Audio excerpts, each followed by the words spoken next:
Olá pessoal, tudo bem? Meu nome é Flá. Hoje eu vim falar um pouquinho com vocês sobre o Dia do Índio, que se comemora dia 19 de abril. Mas o que é essa data? O que comemoramos?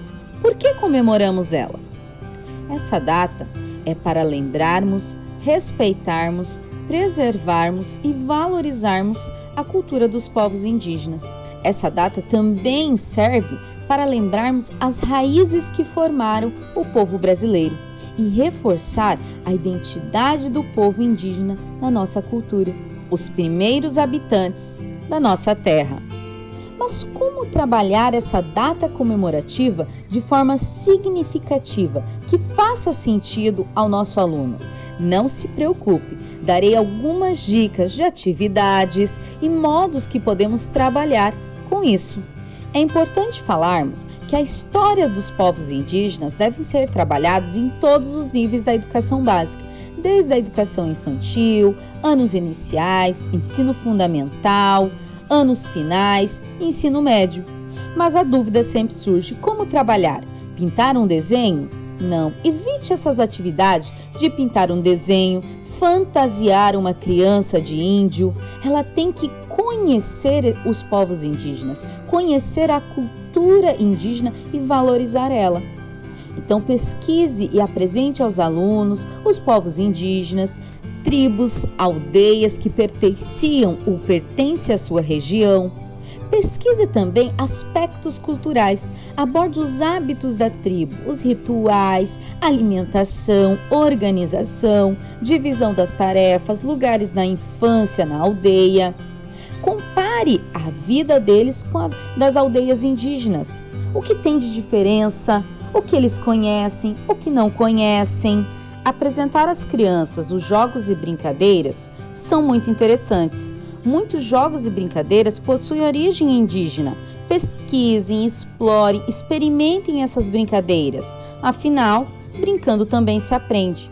Outra dica é apresentar o vocabulário às crianças. Você sabia que muitas das palavras que utilizamos possuem origem indígena?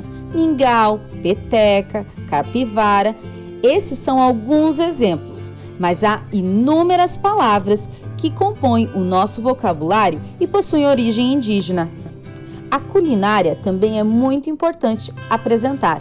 Nossa alimentação tem forte influência dos povos indígenas. A mandioca, ou algumas regiões como chamam o aipim, é uma prova disso. Mas temos também a pipoca, canjica, moqueca de peixe.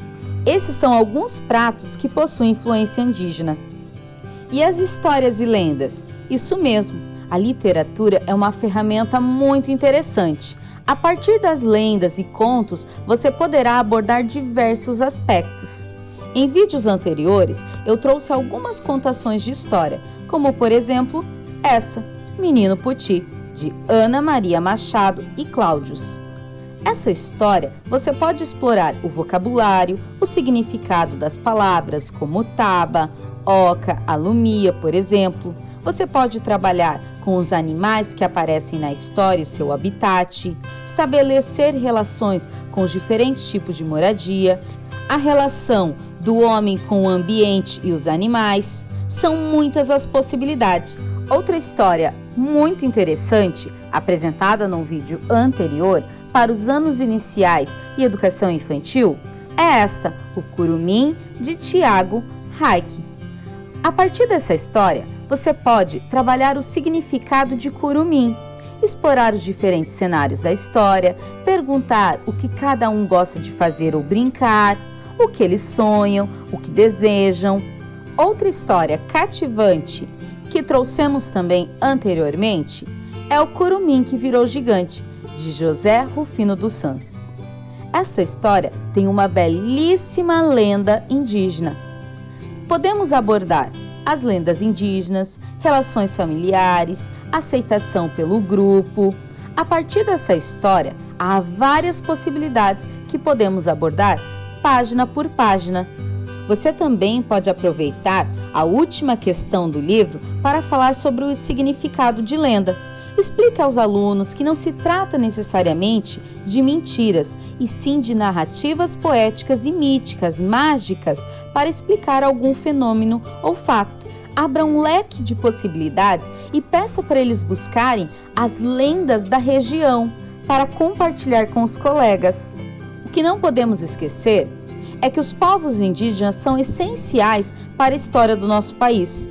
Então explore mais sobre a cultura e os costumes de cada tribo, assim essa comemoração passa a ter sentido e significado. Quando você estiver explorando todos esses aspectos dos povos indígenas e da cultura indígena, trabalhe com o alfabeto, as letras, a leitura, faça sentido aquilo ao seu aluno. Se você gostou, curta, comente e compartilhe. E não esqueça de seguir as nossas páginas Facebook, Instagram, YouTube. E deixe sempre um recado para nós, dizendo o que você gostou e também o que quer ouvir nos próximos vídeos. Até mais, pessoal!